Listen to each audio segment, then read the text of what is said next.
Welcome to HMTV details చూద్దాం. కేంద్ర సర్కార్ పీఠంకి ఆమడ దూరంలో ఆగిపోవడానికి కారణం ఆ 6 రాష్ట్రాలేనని అధిష్టానం భావిస్తుంది. ఆయా రాష్ట్ర కాంగ్రెస్ కమిటీ మీద ఏఐసీసీ నేతలు అసంతృప్తి వ్యక్తం చేస్తూ రాష్ట్రాలకు నిజ నిర్ధారణ కమిటీలను పంపింది. దీనిలో భాగంగా తెలంగాణకి ఎంపీ పీజీ కురియన్ ఆధ్వర్యంలో పర్గత్ సింగ్, రకీవుల్లా హుస్సేన్లతో కూడిన త్రిసభ్య కమిటీని వేసింది. తెలంగాణలో 2 రోజుల పాటు పర్యటించిన కురియన్ కమిటీ గాంధీ భవన్ కేంద్రంగా పార్లమెంట్ ఎన్నికల వైఫల్యాలను అలాగే వరుస సమావేశాలతో పోస్ట్మార్టం నిర్వహించింది. కురియన్ కమిటీ గాంధీ భవన్ లో 2 రోజుల పాటు ఉదయం నుంచి సాయంత్రం వరకు నేతలతో ముఖాముఖి సమావేశాలు నిర్వహించింది.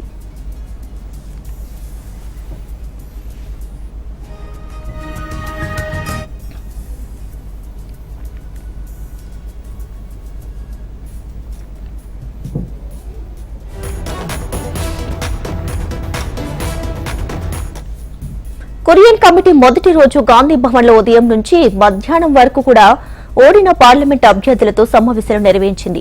అనంతరం మధ్యాహ్నం నుంచి సాయంత్రం వరకు గెలిచిన పార్లమెంట్ ఎంపీలతో 1-to-1 సమావేశాలతో వైఫల్యాల వెనుక ఉన్న వాస్తవాలను రాబట్టే ప్రయత్నం చేసింది.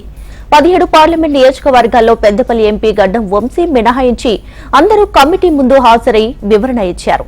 ప్రతి నేత తమ నియోజకవర్గాలలో ఎక్కడెక్కడ ఓట్లు ఏ విధంగా వచ్చాయి, ఎవరి వల్ల తమకు కలిసి వచ్చింది, ఎవరి వల్ల నష్టపోయామనే విషయాలను కమిటీకి వివరించారు. ఇక కొంతమంది ఎందుకు ఓడిపోయామో చెప్పడానికి వెనుకాడారని తెలుస్తుంది. దీంతో కమిటీ సభ్యులు డైరెక్ట్ గా చెప్పడానికి ఇబ్బంది పడే నేతలు తమతో ఫోన్లో లేదా రాతపూర్వకంగా వివరించే అవకాశం ఇచ్చారు.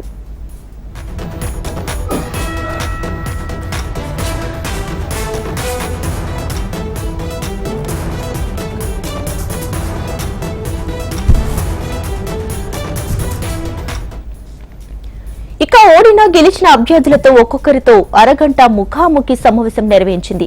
ఓడిన వారి నుంచి ఓటమి గల కారణాలు తెలుసుకున్నారు. అక్కడ ఇన్ఛార్జీలు క్షేత్రస్థాయిలో పనిచేయలేదా లేదా ఇన్ఛార్జీలకు స్థానిక నాయకత్వం సహకారంపై ప్రశ్నించారు. గెలిచిన వాళ్లతో గెలుపుకి ఎలాంటి అంశాలు తోడ్పడ్డాయి, ఇంకా ఏ అంశాలను జోడించాలని కోరారు. ఇక కొందరైతే ఇన్ఛార్జీలు తోడ్పాటు సరిగ్గా లేకపోవడం వల్లే ఓటమి పాలయ్యామని చెప్పగా మరికొందరు ఆ స్థానాలలో బీజేపీ కాంగ్రెస్ కన్నా ముందు నుంచి వర్క్ చేసినట్లు తెలుస్తుంది. అంతర్గతంగా బీఆర్ఎస్ బీజేపీకి సపోర్ట్ చేయడం వల్లే బీజేపీ గెలుపు సాధ్యమైందని చెప్పుకొచ్చారు.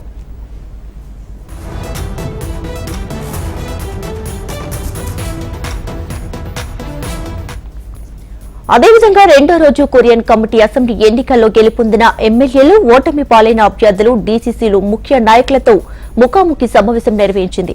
ఉమ్మడి జిల్లాల వారీగా సమావేశం నిర్వహించగా ఇక్కడ గెలిచిన స్థానాల ఇన్ఛార్జీలు ఆ స్థానాల్లో కాంగ్రెస్ పార్టీకి పట్టు ఉన్నప్పటికీ బీఆర్ఎస్ వైఫల్యాలు కూడా గెలుపుకి సహకరించాయని చెప్పారు.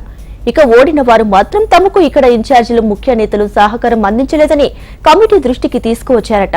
మరోవైపు కొంతమంది కాంగ్రెస్ నేతలు మాత్రం ఎన్నికల ముందు పార్టీలో చేరిన నేతలకు సికింద్రాబాద్, చేవెళ్ల, మల్కాజ్గిరి టికెట్లు కేటాయించడం కొంపముంచిందని చెప్పినట్లు తెలుస్తుంది.